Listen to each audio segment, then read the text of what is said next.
We're live. I didn't mean to start it yet. I got to start the countdown.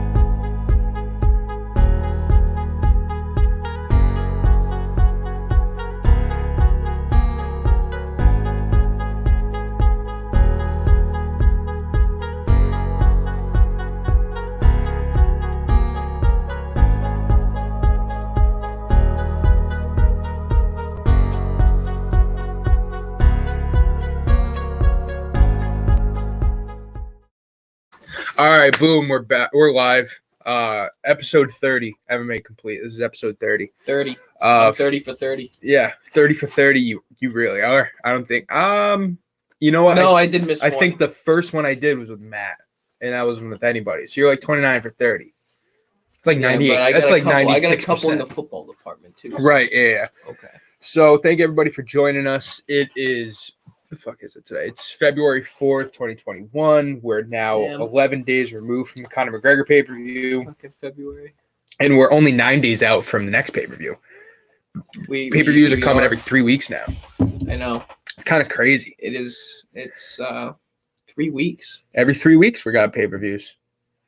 You got it's gonna be nice. You got 213 coming up, 258 Usman versus Burns headlines. You have March 6th is the next one, so that's 15 plus another 6. That's 21 days. That's 3 weeks as well. And then you got 427. Yeah. So the next 3 pay-per-views are all 3 weeks in between, which is crazy. I know. And they're big fights. They are big fights, especially. They're not lacking any star power. Yeah, they're not. Right. And 257 or 258 is. It was a little short notice because everybody's just getting over the Conor one. And we know Adesanya's fighting in a month. So people aren't really paying attention to it. Yeah. The welterweight championship of the world's on the line. Yeah. One of the biggest belts in the UFC, arguably top 3 divisions in the UFC. Yeah. Kamaru Usman's top 4 best fighters in the UFC right now. Yeah, he is. You know, we don't know much about Gilbert Burns, and that's kind of. Want me to name out the cards that are coming up real quick? February 13th, Usman Burns. Mm-hmm. March 6th, Blackwoods Adesanya. That also has Amanda Nunes versus Megan Anderson and Petr Yan versus Aljamain Sterling. There's 3 title bouts coming down March 6th. And then the week after that, the fight night is Edwards Chimaev. I didn't know those are all on the same pay-per-view. That's what I'm saying. 259 is going to be crazy. 3 titles? 3 title fights. In one pay-per-view? Including the greatest women fighter of all time. Yeah. We've actually talked about that on a podcast. We said that they never do that. No, I know. Here they are. And it's crazy that they're doing it because they usually like to spread them out. But I mean, when you have, because they could have easily put one of those title fights in 258 because there's only 1 title fight. Yeah. And then you got 260, which has 2 more title fights. Yeah. 260 has the heavyweight championship and the featherweight championship. And then there was just one that was added to it the other day that we were talking about. Do you remember what it was? I usually write them all down. Dude, we talked about it a lot. We've talked about a lot of stuff in this group chat. That's why I'm kind of going so many pictures. O'Malley versus Thomas Almeida is also going to be on 260. Dude, is O'Malley going to come back?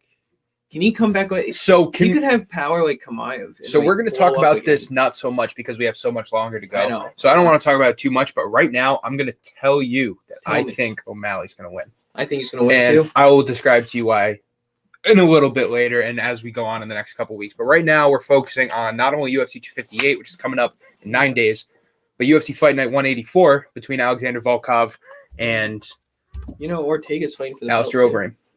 Yeah, Brian Ortega's fighting the UFC 260 featherweight championship. Yeah, for the belt. That's crazy. That's the same card as Miocic and Ngannou. Mm-hmm. Yeah. So many fights. Ngannou, I can't believe that Miocic is a fucking underdog. I know. He's the champ. He is the champ. How is he an underdog? Because that doesn't make any sense. I mean, Francis has only gotten better since he fought him 3 years ago. He's one punch knockout power, obviously. But he already was. But he's been training wrestling since then. You know what I mean? And he's been training his cardio, which his wrestling's not even terrible. It was his cardio that fucked him in the first fight because in the middle of the second round, he was completely gassed. Like, it wasn't like third, fourth, he was there. Like, no. Like, second round, he was done. And then Miocic wrestled him for 3 rounds, and it wasn't even close. Yeah. So you think his cardio just gets shot when he fucking gets taken to the ground? Well, I think 2 things. I think 1, and I didn't want to talk about this, but now I'm going to talk about this. So 1, I think that I think Ngannou's biggest strength is sometimes also his biggest downfall. we know that Ngannou has some of the strongest punches literally ever recorded. Yeah. Like, he has the strongest punch ever recorded. If you don't know who Francis Ngannou is, Dana White found him in, I don't want to mess it up, Cameroon, in a salt mine where he worked for child labor at 12 years old. He didn't find him at 12 years old. No, he didn't find him at 12 years old, but that's when he was working in the salt mine. So Dana White found him in a French fighting promotion in which he moved to France. Right, because he moved to France. There was somebody that he worked with in a salt mine in Cameroon because he was working there until he was like 21 years old or something. Francis Ngannou is only like 30. You know, it's not like he was there his whole life. But yeah, the crazy thing about it is from the time that Francis Ngannou first time ever stepped into an MMA boxing gym, whatever you want to say, to his world title fight against Stipe Miocic in 2017, it was like 6 years. 6 years of training and you're going for the heavyweight championship. That's how dominant this guy's right hand is. But, as I was going to say, his biggest strength is also his biggest downfall. Now, yes, you can knock out literally anybody in the world with one hand. But when you're throwing the fucking haymakers that he makes and you miss 3 or 4 against a guy like Stipe, you're hitting the nail on the head. That's you're draining half of your stamina. You hit it right on the head, bro. And so Ngannou's going to have to be very accurate, and he's going to have to be patient because Stipe is going to look for him to throw those bombs. Stipe already got hit with a couple bombs in his first fight. He kept coming. So Ngannou's going to have to. Stipe can take a punch. Stipe is the toughest guy in UFC. You can't. I don't think no one can take a punch from him.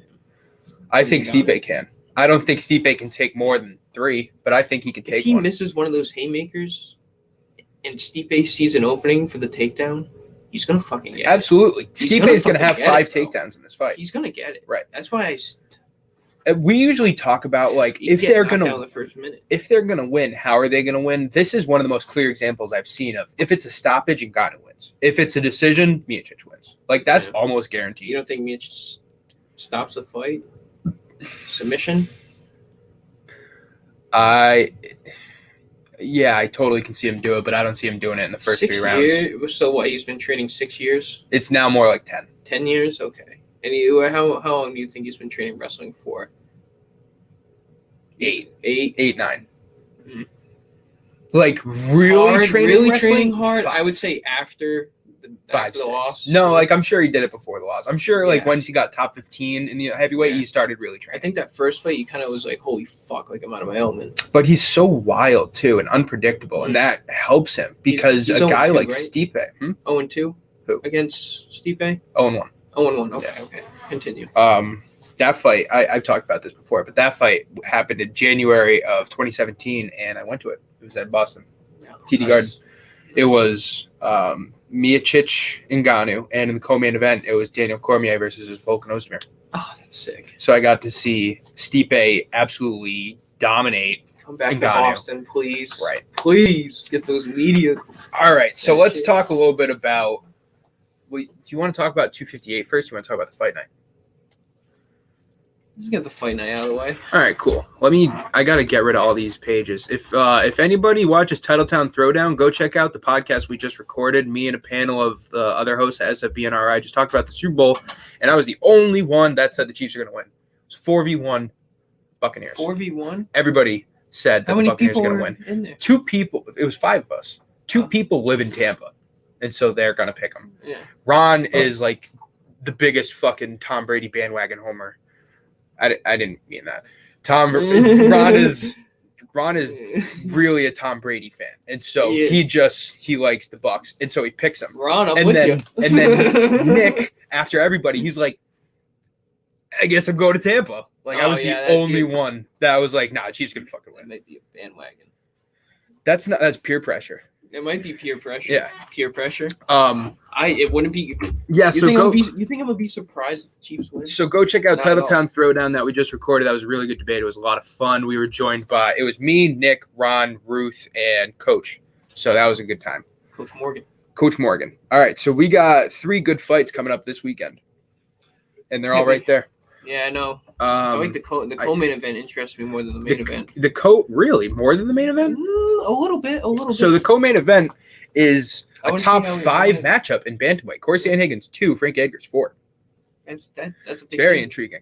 I think that Sandhagen's gonna easily take it though. I think Sandhagen is. Take him down? No, I think Frankie Edgar's a better wrestler. I think Sandhagen's gonna drop him. Okay. Frankie Edgar's known for being tough and being he's great at taking a punch, getting knocked down, and then coming back. But Corey Sandhagen's on a roll. He's a lot younger. Frankie Edgar's on his way out. He also has a 2-inch reach advantage. Frankie Edgar's been in the sport forever, man. Yeah. He's been in there forever. So I think Sandhagen's going to be able to take that pretty comfortably. 4-inch height advantage, 135, 2-inch reach. Yeah, I got. Yeah, but with the height advantage, you never really. Yeah, no, we've seen it before. Really matter, no, it matters, but we don't know if this is accurate. We've seen it before that these numbers aren't really accurate. Definitely matters for this fight. It brings his reach advantage down because he has to punch up. You know what I mean? So. And then we also in the second co-main event, I guess you want to say, the third fight before the main event, you have lightweight bout between Michael Johnson, who used to be I think he's top 15, but he used to be top 6, 7 in the lightweight division. Yeah. Before he was stopped by Gaethje like 2 years ago. Okay. So Johnson's the real deal. He's beaten a slew of people, but he's kind of fallen off. And he's fighting the Carpenter Clay Guida, who is a UFC legend. Yeah. Possible Hall of Famer one day, although I don't think he has the accolades to do it.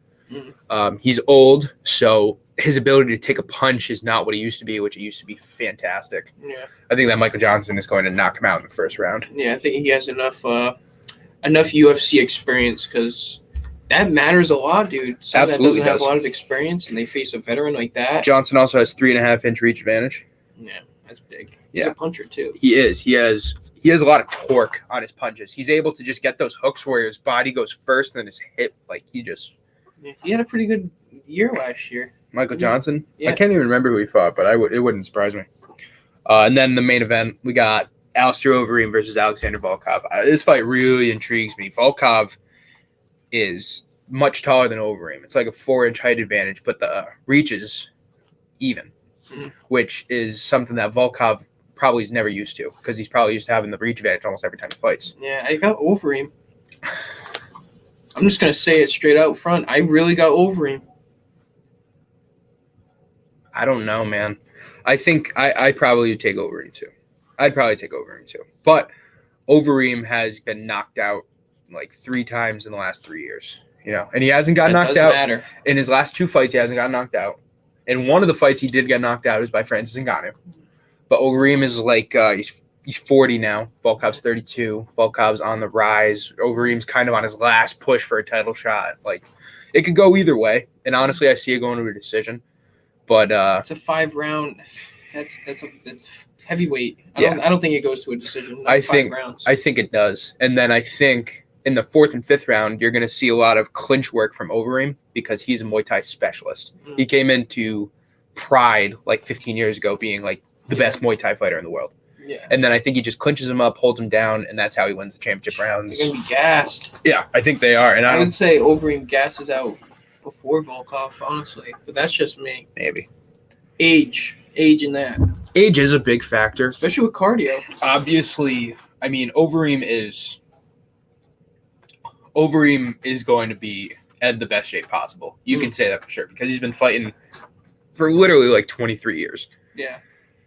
So, I think that Overeem, I think he's going to win. Yeah. I don't think it's going to be pretty. I think this is going to be a fight a lot of people forget, and I don't think it's going to be a fight that either guy really benefits from. Yeah. Obviously, the winner's going to benefit more than the loser in the fact that they're going to move up. They're going to crack the top 5 because this is like 6 versus 8. Yeah. So you're going to crack the top 5. Overeem wants his top 5, dude. Yeah, but who you fight when you get there, man? The heavyweight division is not stacked by any means, but the top 5 is stacked. Yeah, Curtis Blades is going to fuck up either one of these guys, whoever he fights. Derek Lewis, you got a shot. Derek Lewis probably going to knock out anybody. Derek Lewis, that's a good fight. And then you have... and I think he wins that fight. And by the way, we have in the week after UFC 258, we have Curtis Blades versus Derek Lewis. We haven't even really talked about that because we've talked about it before it got canceled in December. Yeah. And we said that Curtis Blades is going to mop the floor with Derek Lewis. He's going to take him down 17 times, and it's not even going to be clear. You think it takes so long for people to make it to the top 5 in the heavyweight division because you literally have to face every single guy, you know what I mean? Because every guy has the potential to knock you out. You can't just skip from 3 to 4, or you can't skip positions. I think that's part of it. I think another part is heavyweight division, more than any other division, is full of veterans. Very true. You know, in the top 10, you have like 7 guys that are over 35 years old. Yeah. You know what I mean? Do you think that's because they're constantly just facing each other? I think it's like because look at Ngannou and Miocic. They keep facing each other again. I think it's because heavyweights more than anyone else have great durability. You know, they get knocked out a lot, but they don't have a lot of. There's not a lot of submissions since like Frank Mir left. So you're not having people that have tendon problems and joint problems. You're not having people that have these chronic injuries. You have people that get knocked out, and then if they want to come back, they're going to come back. And the people that do come back, they're going to come back a lot because that's just what they do. And that's how you get these 7 guys that are all 35 and still killing it in the heavyweight division. It's how you have the Junior Dos Santos, the Alistair Overeems. Yeah. It's how you have the Derek Lewis's. That's how you have the fucking Stipe Miocic's. Like, it's all the same thing. It's all badasses getting knocked down and coming back. And then when you have a guy like the biggest up-and-comer, besides Ngannou, because Ngannou's kind of still an up-and-comer because he hasn't really got his belt. But the biggest up-and-comer in the heavyweight division is Cyril Gane. Yeah. You can say Jairzinho Rozenstruik is up there, and that fight will be happening for... What about that guy that beat Greg Hardy? That guy was pretty good. He was fast. Marcin Tybura? Maybe. Tybura is good. He just fought again, and he won. Tybura he's been there for the last 3 years. Like, he's been a top 10 kind of swing guy, and he really deserves a shot to face one of these top guys. He just broke top 10. Right. Yeah. Greg Hardy, man, that's a fucking. I rewatched that fight. I think he broke his hand. I think maybe. Dude, he's not able to wrestle at all. Like, literally, it looked like Francis Ngannou against Miocic. Like, Marcin Tybura took him down, and it wasn't close. Within 2 minutes, he was in mount, and he ground and pounded him, and he knocked him out. Defensive tackle, or what is he? He was a defensive end for the Cowboys. Defensive end, yeah. He's a great boxer. He's really good on his feet. Yeah. Bring him to the ground. That's it. Yeah. Oh no, absolutely, he's really good. He's really good with his hands. Right. I'm not gonna front him on that, but. All right. So who you got? You got Overeem? I got Overeem. I'm not changing. Yeah, I got Overeem too. Okay. All right. So let's get right into UFC 258. We will be live streaming UFC 258. I don't think we're gonna start that till like 10:30 though. So that's gonna be a quick one. Yeah, we can run a quick commercial. So let's promote. Brought to you by SFBNRI. Check out all SFBNRI platforms: YouTube, Twitter, Periscope, Twitch, LinkedIn, Facebook. Check out the MMA Complete podcast YouTube channel along with the MMA Complete podcast Twitter. We're gonna run a quick break. We will be right back to talk about UFC 258.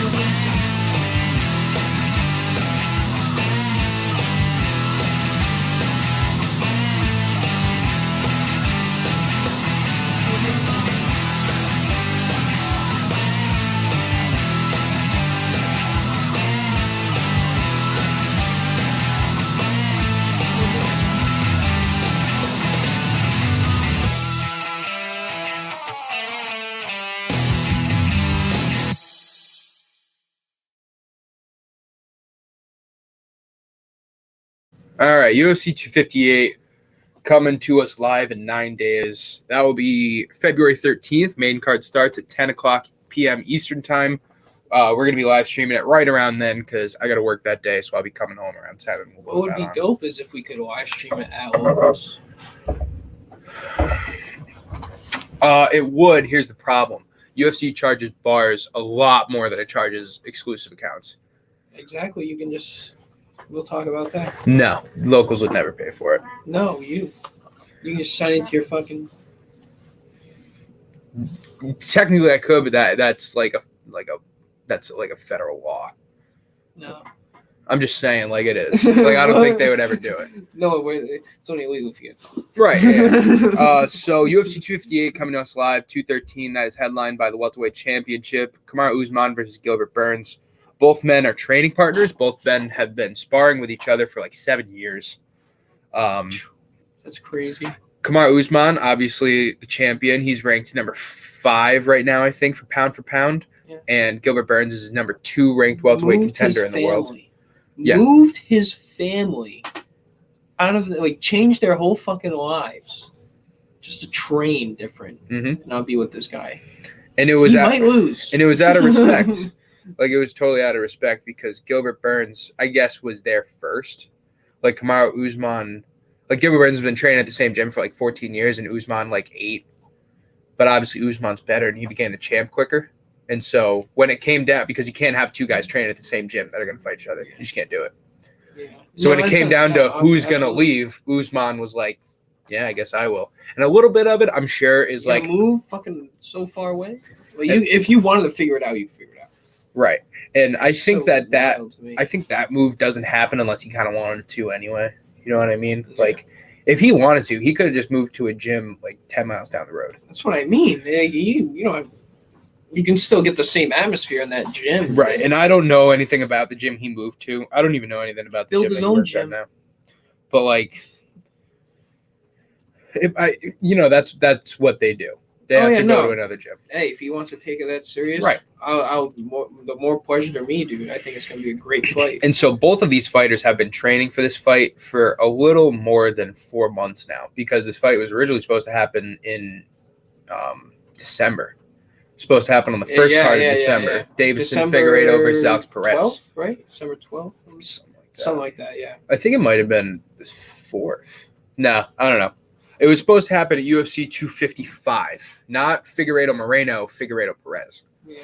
And so that obviously got canceled, and now it's a month and a half later, and they're going to actually go at it. So it's been like 4 months. You think someone needed more time? Well, apparently Kamaru Usman did. Yeah. Because Kamaru Usman was the one who backed out. That's nerve-wracking. Now, mind you, Usman fought in June against Masvidal. Yeah, but Masvidal 6-day notice. 6-day notice. Went to a decision, and I realize that is a much heavier weight to carry for Masvidal, but it's different for Usman too. I can't remember for the life of me who he was supposed to fight originally, because it wasn't supposed to be Masvidal. It was supposed to be Burns. It was supposed to be Burns in May, and then Burns got COVID, and then Jorge stepped in on a week notice. And so really, these guys have been training for each other. I think it's 7 months. Yeah, it's probably since like April. Yeah. They've been that's training what we for each figured other. out. They probably known before. Right, You know exactly. what I mean? Who knows? So that's why I said this last week. I think 7 this to fight 9 months. I think this fight is going to be a decision, because I think it's going to be a really close fight, and I don't think either one of these guys, they're professionals and they're going to try to finish the fight, but I don't think any one of them go for a devastating back heel kick to try to knock out the opponent. Yeah, I would also. You say decision? Yeah, I wouldn't. TKO. Usman. It would be definitely surprising if Gilbert Burns goes out there and TKOs him. I'm gonna say this, man. It's not as surprising as you might think. Gilbert Burns is a fucking savage. Like, if there's a guy to beat Kamaru Usman, it's Gilbert Burns. I don't know if I'd say that. I'd say it's a guy that trains with him. There's a guy that's gonna beat Usman, I think it's Colby. Yeah, I think it's Colby, because I think Colby's a better wrestler than Usman.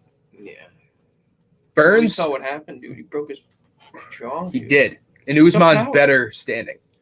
Now broke his jaw in the second round, and he went third round. Broke his jaw in the third round. Colby came back and won the fourth round. Yeah, and then he got stopped because he got hit in the jaw 3 more times in the 5th round. But like, yeah, that's neither here nor there. He wasn't really defending himself, though. You got to give him that. Oh, he totally got TKO'd. Absolutely. Oh, yeah. He totally got TKO'd. Okay. I'm just saying the pain in his jaw had a big part to do with it. So also UFC 258, we got a couple other fights. We got a good middleweight fight between Kelvin Gastelum and Ian Heinisch. I don't know if you remember Ian Heinisch too much, but he was supposed to fight Brendan Allen. Yep, I do. And yeah, I'm pretty sure Allen was the wrestler, and Heinisch just like knocked him out in the first round. No, that fight got canceled. And I thought it happened though. I thought it got canceled, and then like a month later it happened. Oh, okay. Ian Heinisch is good. He ain't bad. No, he's not bad, and he's fighting Kelvin Gastelum. Kelvin Gastelum is, to this day, favorite, the hardest opponent for Israel Adesanya.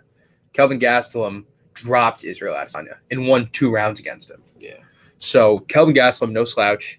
Kelvin Gastelum's also short. He's like 5'7", 5'8". Shout out Mark. He picked Ian Heinisch. Shout out Mark. Yeah, shout out Mark and Dylan. Dylan said he might come through. Probably not. Yeah. But yeah, shout out them. They'll be back next week, and they'll be back for the pay-per-view and all that stuff. Yeah, hopefully we will be live streaming that. I'd love to do it in Dylan's basement. Yeah, that'd be cool. I have no problem with it. Like I would just bring my shit over the night before. Like I have no problem with it. If he breaks it, he's buying it. But I'm sure he wouldn't. Sure wouldn't break it or buy it now. Yeah. It's all good. I have like 3 different setups anyway. Right. Yeah. So so Kelvin who do you got? Gastelum. I got Gastelum. You got Gastelum? Yeah, I think Gastelum's gonna knock out Heinich. Safe pick. Mm-hmm. It's a safe. Can I see what? Do you have it there? Yeah, it's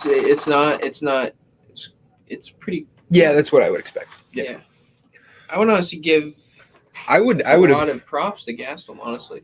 really see I think Gastelum's so. lost like was last 2 or like Yeah. 1 or he's 1-1 in his last 2. Yeah. But he's a former title challenger. Like he almost beat Adesanya. You know what I mean? Mm-hmm. Now the only problem with that is you look at Ian Heinich, who is not an accomplished wrestler, but he's a good wrestler, and you see how. Maybe not yet. Maybe with this.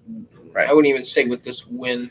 And you see Gastelum, who's really good on the standing, and that's where he's gotten the most intrigue because he did knock down Adesanya. But when you have a guy like Heinich, who might just take down Gastelum, and that could be his kryptonite, you know. So, like Gastelum needs to look for the knockout. Heinich needs to look for not that. I'm gonna go without the knockout because every time I go with the guy that needs to knock the guy out, it never fucking works. So, Right.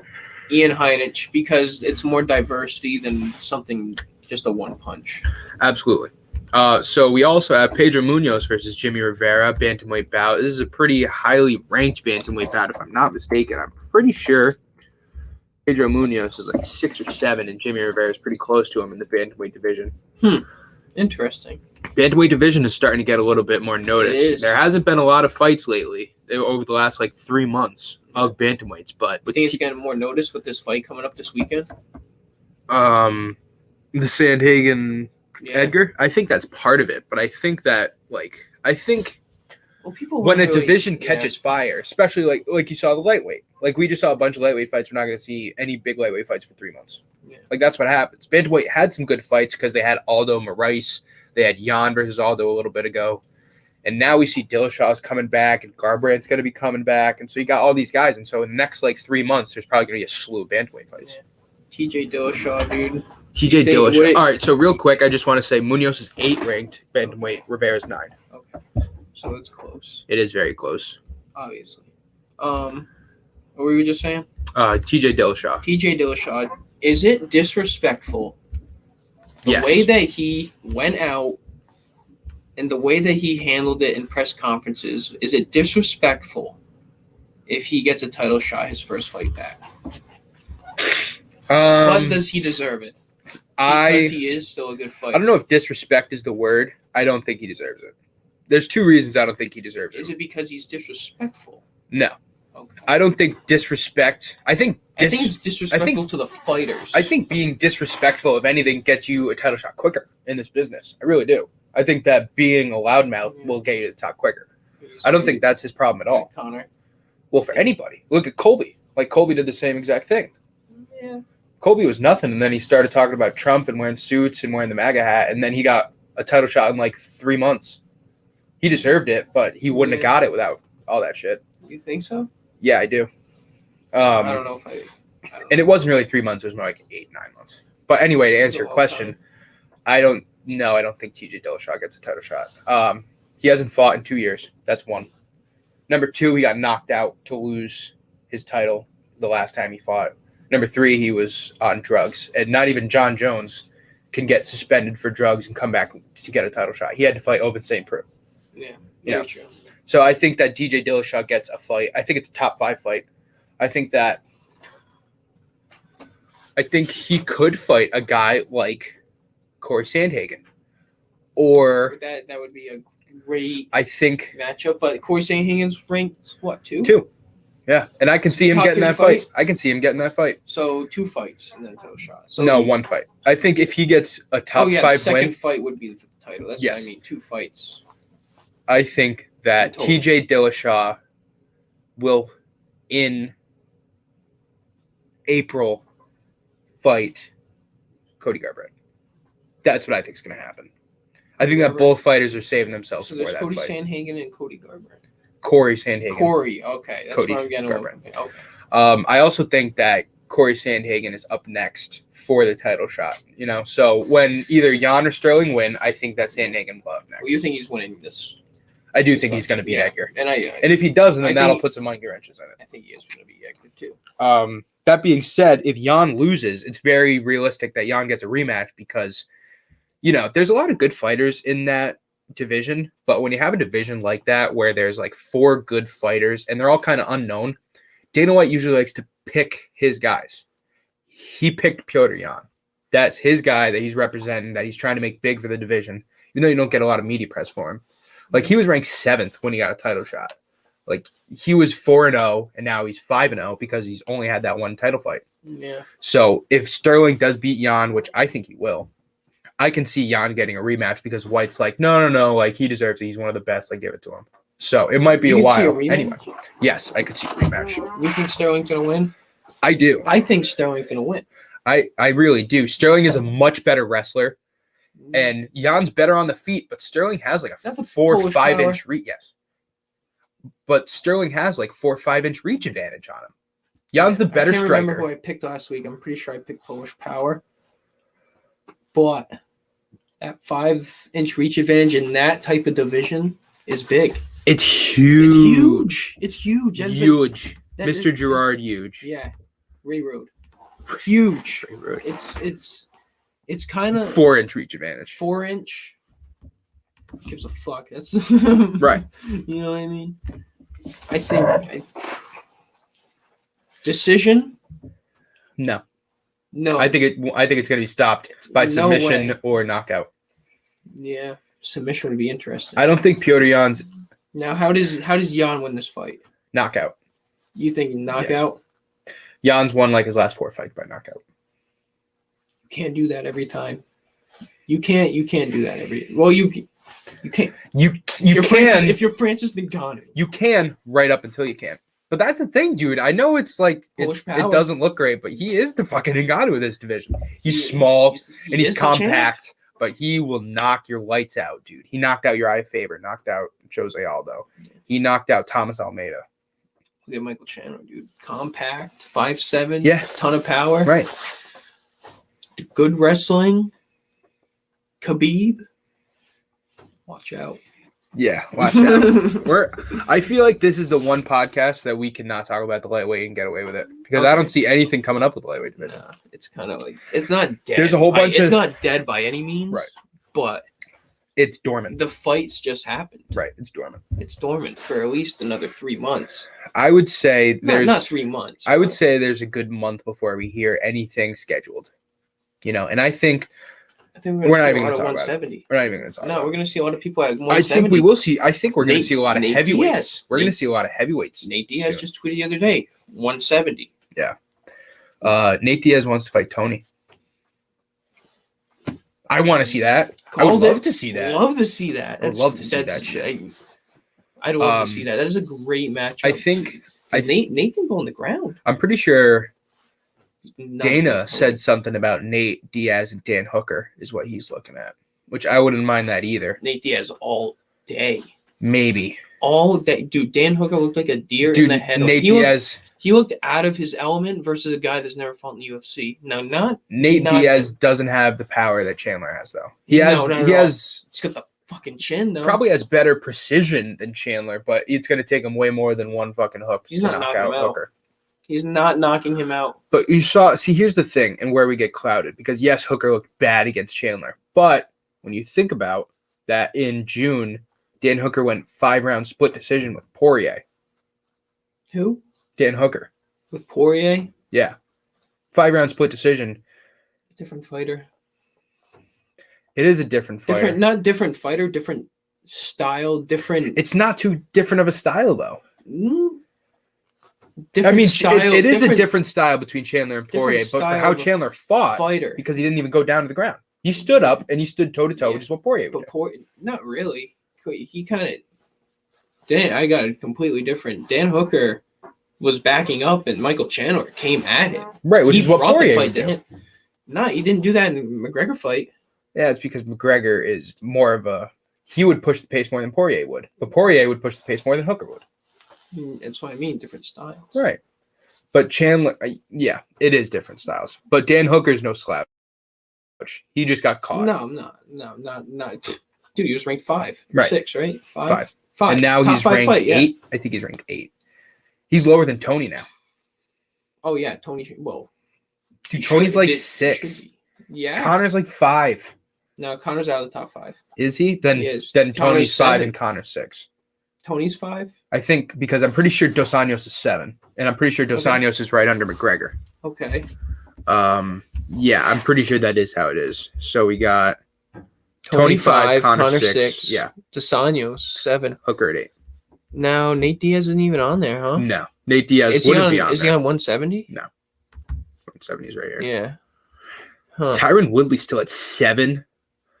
The welterweight division, I love the welterweight division, but it is top heavy as shit right now. There is nobody fighting in that bottom 15. It's kind of crazy that Jorge's 4 and he hasn't. No, I wouldn't say hasn't fought, but he hasn't. The welterweight division has been fucking dead. He hasn't had a fight in a while because of that short day notice. Right. And before that, who did he fight? BMF. That was his fight before that. Right. He hasn't had a. He's gotten 2 big paydays in his last 2 fights. I wouldn't want to come back anytime soon either. And he's going to be looking for another big payday against Colby. Sure, I wouldn't either. I really want to see that. I would be interested to see who makes more co-main events of pay-per-views or main events of fight nights. I'd love to see that as a co-main event of something huge. I would, but I would like to see that as a main event. I would like to see a 5-round fight between Colby and Jorge. I'm not saying I wouldn't either. Right. So that's I think they do that. I just want a big fucking pay-per-view. Yeah, and 259 is going to be that. Oh yeah. So we can talk about UFC 259 a little bit too, because we already talked about the fight nights. Real quick, I want to glance over the fight nights. Okay, so Jan Sterling, who? Sterling. I just want to talk about the fight nights that will be coming up in between 258 259. UFC Fight Night 185, which will be happening February 20th, and right after UFC 258 will be headlined by Curtis Blades versus Derek Lewis. We have Curtis Blades. Curtis Blades. Sorry. Yeah, and then Curtis Blades. UFC Fight Night 186, which will be happening February 27th, will be between Jairzinho Rozenstruik and Cyril Gain. Cyril Gain making only his 2nd fight in the UFC. Cyril Gain's I think the next big thing in the heavyweight division. I got Cyril Gain. And then after that, we have UFC 259. And we're going to talk about that real quick, but I just want to say the fight night after UFC 259 is Leon Edwards versus Khamzat Chimaev. If it happens. Someone doesn't stub their toe walking into the arena. Right. So we're going to take a quick commercial break. Thank you, everybody, for watching. We are MMA Complete Podcast, brought to you by SFBNRI. Check out all the SFBNRI platforms at Facebook, YouTube, Periscope, Twitch, Twitter, LinkedIn. Check out MMA Complete Podcast, YouTube channel, and Twitter. And all that shit. Yeah. I thought you were going to point to me. Also, check out Titletown Throwdown. I was on Titletown Throwdown earlier today. We did a great podcast. We had a panel review of Super Bowl 55 between the Kansas City Chiefs and the Tampa Bay Buccaneers, hosted by Nick LeBlanc. So check that out. And this was a commercial for it.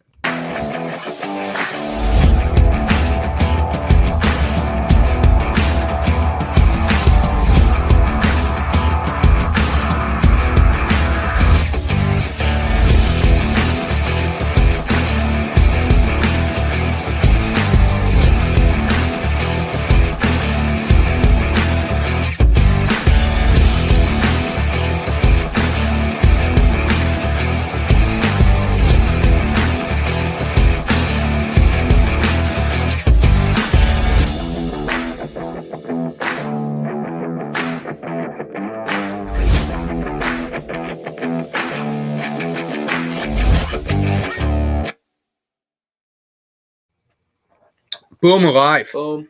UFC 258. We already talked about UFC 257, and we got like 10 minutes left, so we're going to talk about UFC 258 a little bit. UFC 258 will be coming to us live March 6th, and it will be the 3rd pay-per-view of 2021. That fight card will have 3 title fights in it. Not only that, but it will have 3 premier actually, it's not premier champs, but it has 2 premier champions fighting, and obviously another title fight that is just as important, but it just doesn't have the name value that someone who's not a diehard fan like us would know. So the fight that doesn't have as much popularity that we've already talked about is Petr Yan versus Aljamain Sterling for the bantamweight title of the world. Yeah, we just talked about that. We think that Aljamain Sterling will win. I think it's because his reach advantage will be able to keep him away from Yan on the ground, and then when he takes him down, it's going to be Sterling's fight all the way. I think Sterling, but I think the way Yan wins, because I got to say something about Yan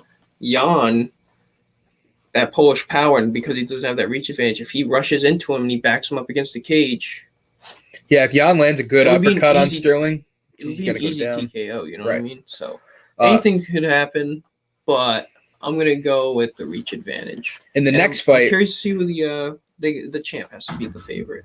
And the next fight it may even be quicker, but it's headlined by one of the most popular UFC fighters to ever walk into the octagon, and that is Amanda Nunes. Amanda Nunes, the greatest women's mixed martial artist fighter ever to be seen in the UFC. Pretty even, too. Sorry. She will be fighting Megan Anderson. Megan Anderson is an up-and-comer who has spent time in Bellator and Strikeforce. She's not particularly high-ranked. She's getting this fight mostly because she's won 2 in a row, and Amanda Nunes hasn't fought her. And Amanda Nunes has fought just about anybody she has, so at any of the time there's someone with a little bit of momentum, they're going to throw it out there because they have to give her someone new. Yeah, it's kind of sucks for that division because it's it's pretty much stalemated until she retires. Right. And Amanda Nunes has been talking about retiring, so there's a chance that this will be her last fight. I don't believe it. Well, yeah. I wouldn't doubt it. She's probably getting bored.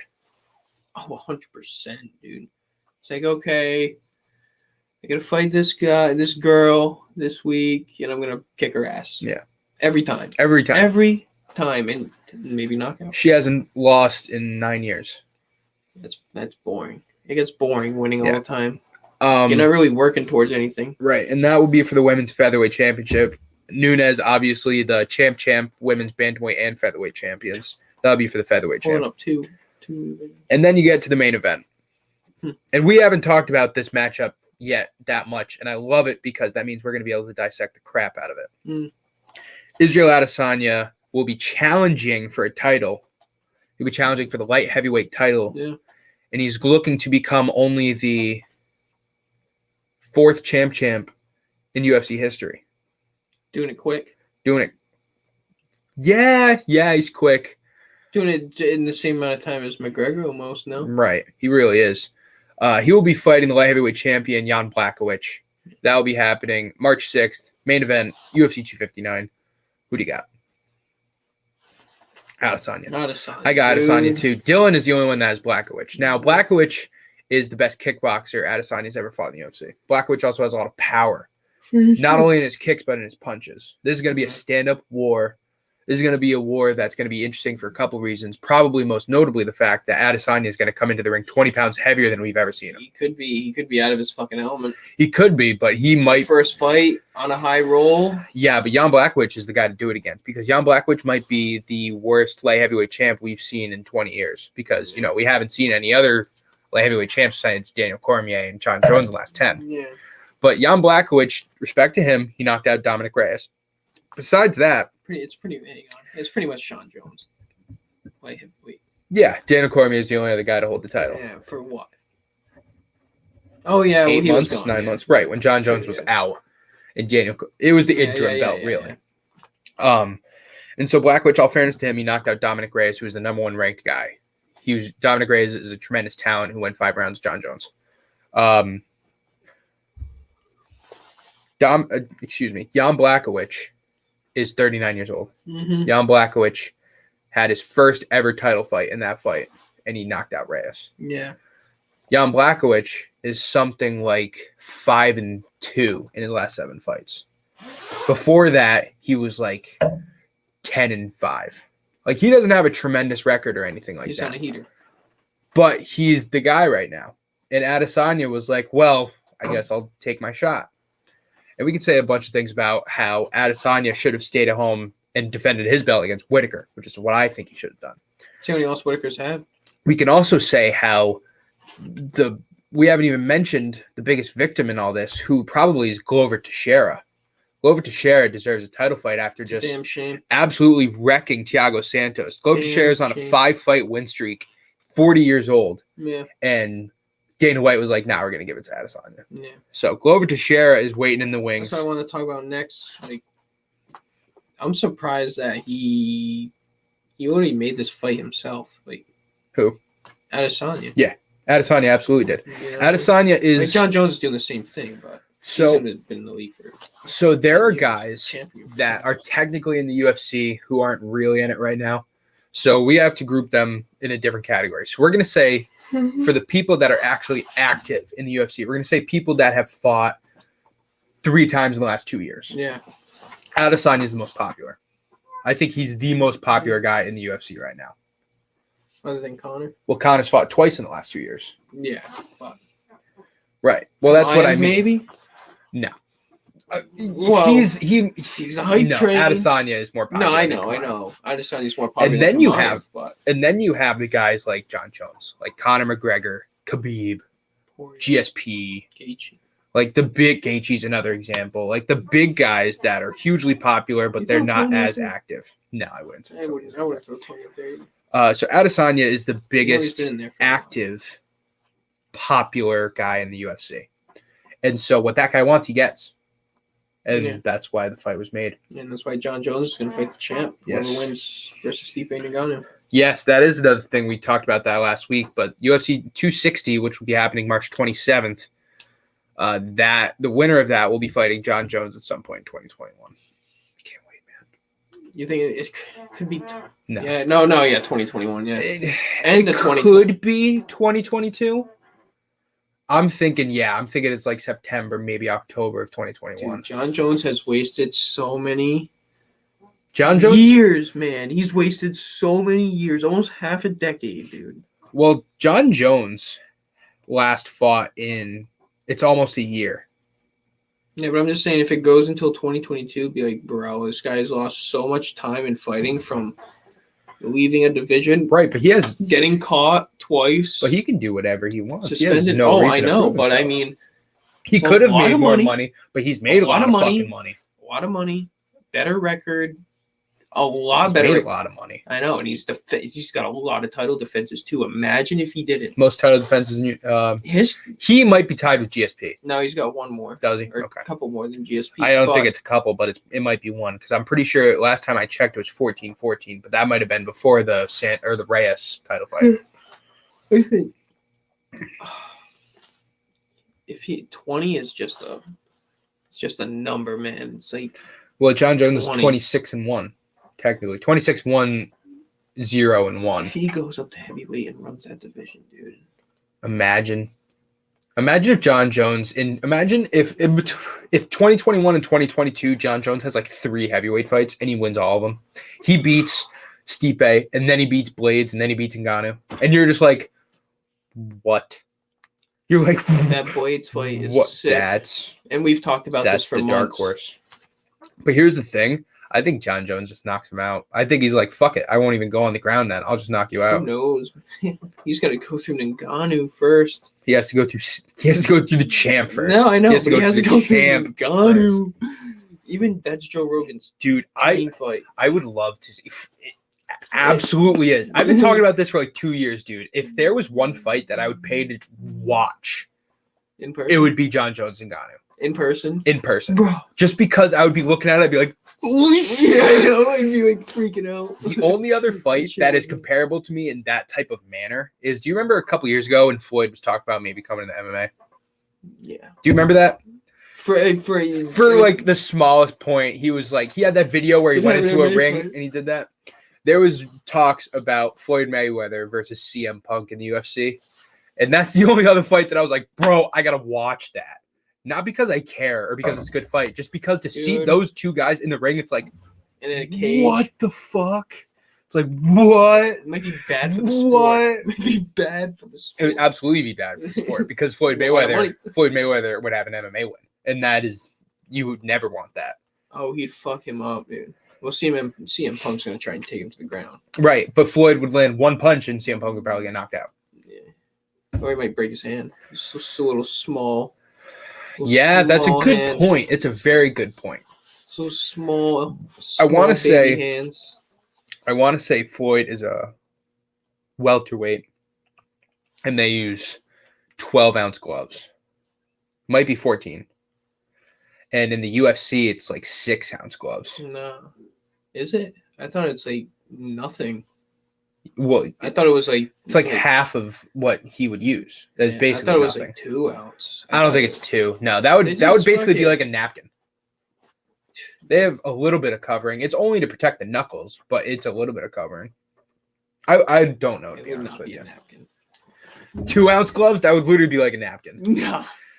But anyway, Sorry. Trust me. John Jones versus Francis Ngannou is the fight Ounces that a I lot, would man. love to watch.